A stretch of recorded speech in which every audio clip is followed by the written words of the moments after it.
Dobar dan, pozdrav svima iz Hrvatske obali. Danas je vrlo bitan dan. 4.4.2020. To je treći veoma zanimljiv i jak dan ove godine. Imali smo Lionsgate 8.8. To je bilo dosta nekako... imala sam neke videa koje sam snimila na ovu temu, tako da možete naći na YouTube. Ne bi više o tome pričala. Drugi datum je bilo 11.11. Kada možda se sjetite da tih dana je bila je ogromna bura, skoro kod tsunami, bili su velike valove. Znači ovaj 8.8. je bio konstruktivan, aktivan, dosta o muškoj energiji.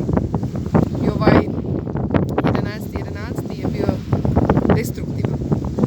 Nego kad želimo se maknuti malo dalje, naprijed, onda je i normalno da neke stare stvari se razbiju, da se napravi mjesto za to novo. I sad imamo 4.4. koji je malo i prevazan sa tim Lionsgate. Moj sin ovih dana opet crta lavove. I 8.8. je bio dosta aktivan.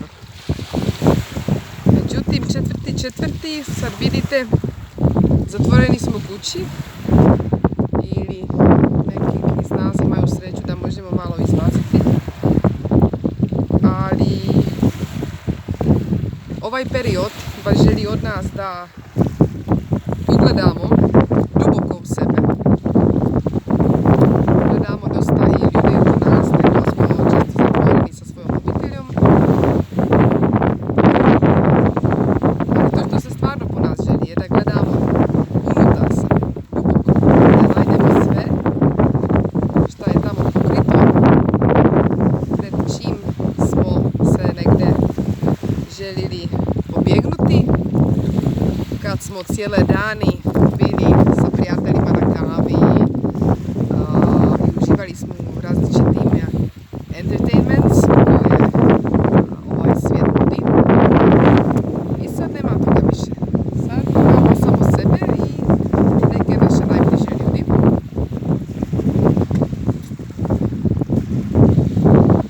Sve izgleda malo ko neki, recimo, punishment. Međutim, nije to baš tako. Ovo je jedan veliki gift. Znači, ja sama sam prošla dosta traumatičkih 2 tjedna i mogu reći da sam i imala vrlo teških dana fizički. Jednostavno se meni navratilo astma i alergija na bor i sve je mene baš toliko ubilo. I bili su i neke situacije koje sam ja svom glavom mislila da jednostavno ne bi se meni trebali dešavati, da ja zaslužim bolje, da bi jednostavno zašto meni, zašto ja, ovo ono. Ali onda sam shvatila zašto se to dešava i da nisam ja neki bog, da ovdje odlučujem je li to trebalo biti ovako ili drugačije.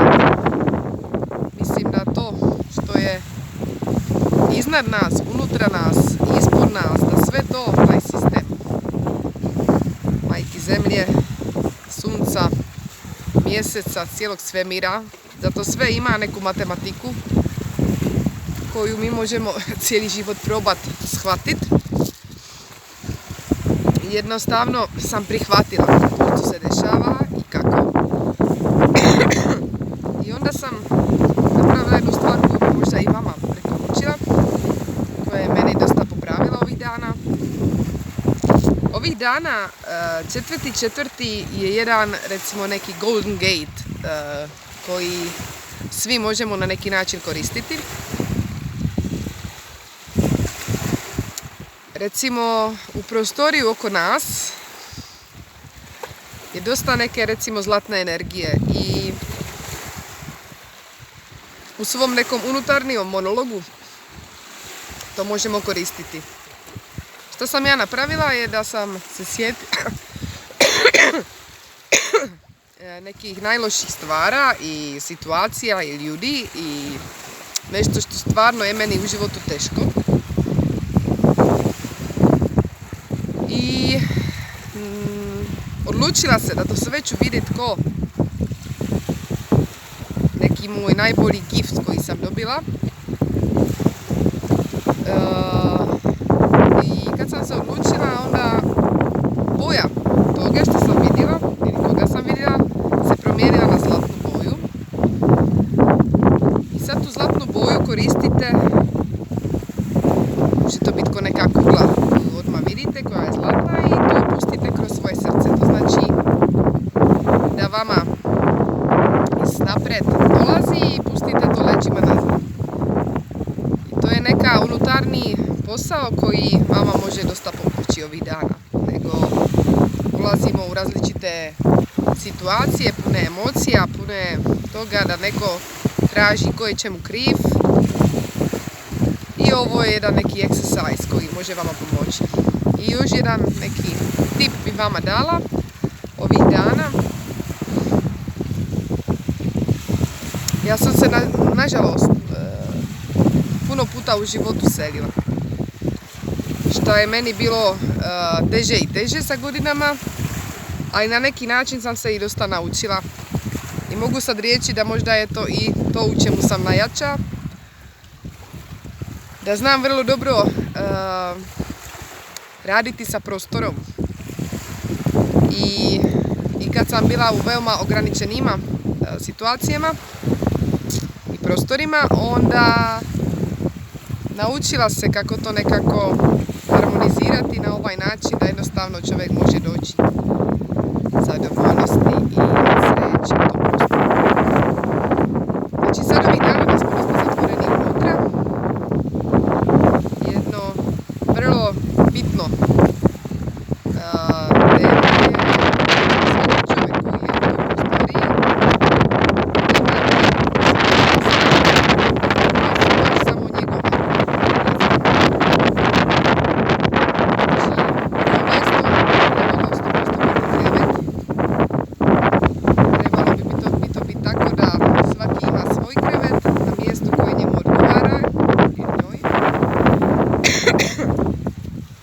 onda bi to trebalo biti, i većinom to je jedno mjesto kod stola, tamo gdje se jede.